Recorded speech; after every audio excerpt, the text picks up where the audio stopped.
set up for sharpening chains. I've got these steel USG grinders. I've got one set up for my cutting teeth, and I've got the second one set up for rakers. This is just really handy. It just makes the process go pretty smooth. So I'm going to do a few chains and then show you guys how that all works. So let me throw the camera on the pod here.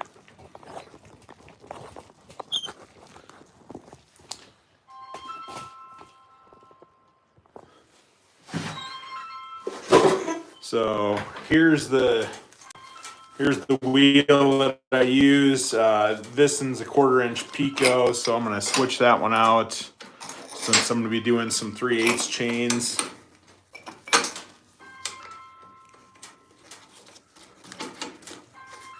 And then I've got my dressing stone right here. So I'm going to dress the wheel before I get everything set up. So you got this little notch right here. Go ahead.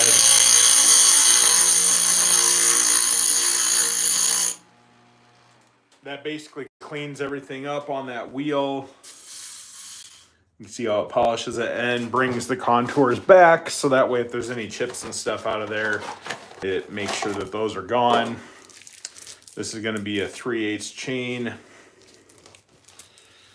So I'm going to pop this out here. What I usually do on these chains is I'm going to look for the strap that holds them together.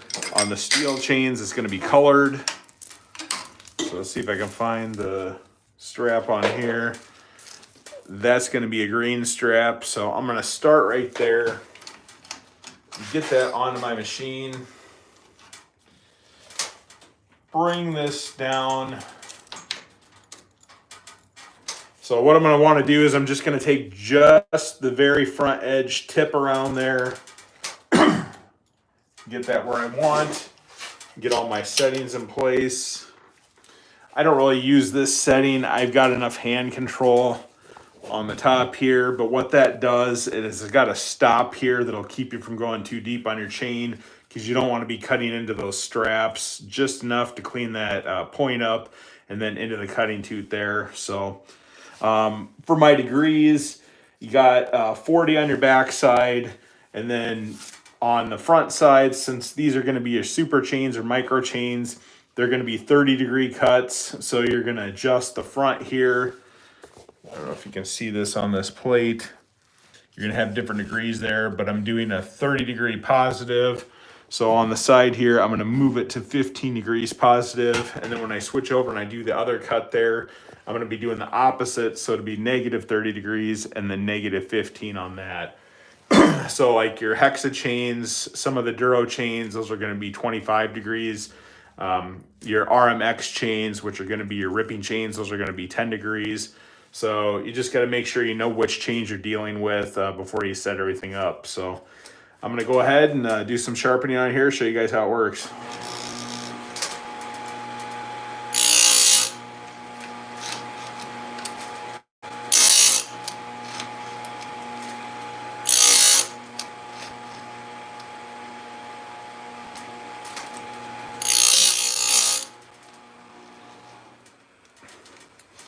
So what you want, if you look at that cutting tooth, I don't know if you can see that, nice and sharp point.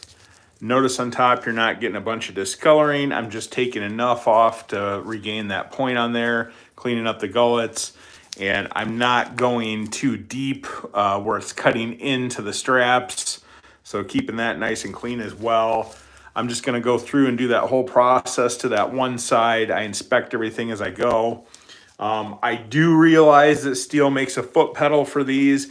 I don't like it. It's just easier. I've got a system down where I can maintain everything up here. So I just release my brake on there as I'm doing each cutting tooth. So let me throw this back on and I'll finish cutting these out.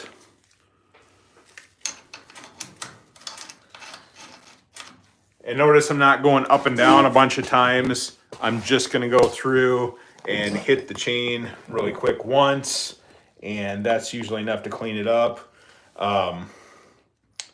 So what am I doing? Yeah, I'm sharpening chains. So sharpening chains is one of those things where you talk to different people in the industry. So many people are so much of an expert in their own little world. They all have their own ways of doing it.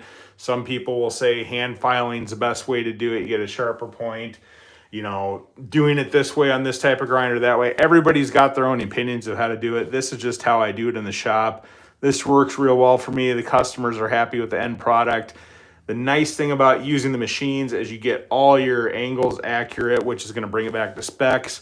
A lot of times when guys are sharpening on their own, if they don't really know what they're doing, they're going to get the wrong angle, so their chains are going to cut crooked, cut weird. Their sharpening is not going to last. So I really like bringing them back on here. Guys that sharpen out in the field, we'll bring them in here after they've sharpened them a few times, just so I can true everything up. So let me get into cutting some more of this and sharpening the chains.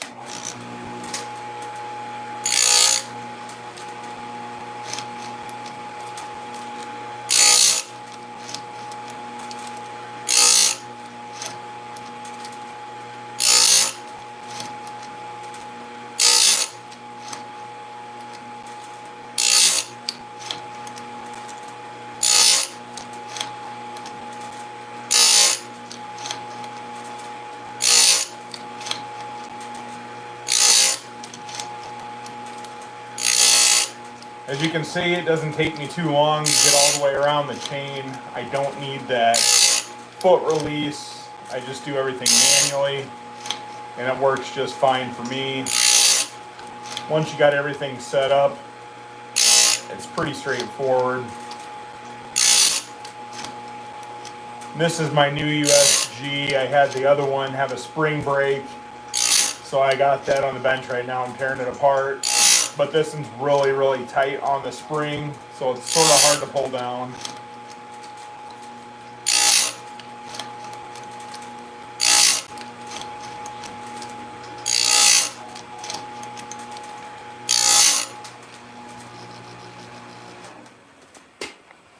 And so that's it. That's sharpening chains 101 in the shop. You guys have a good rest of your day.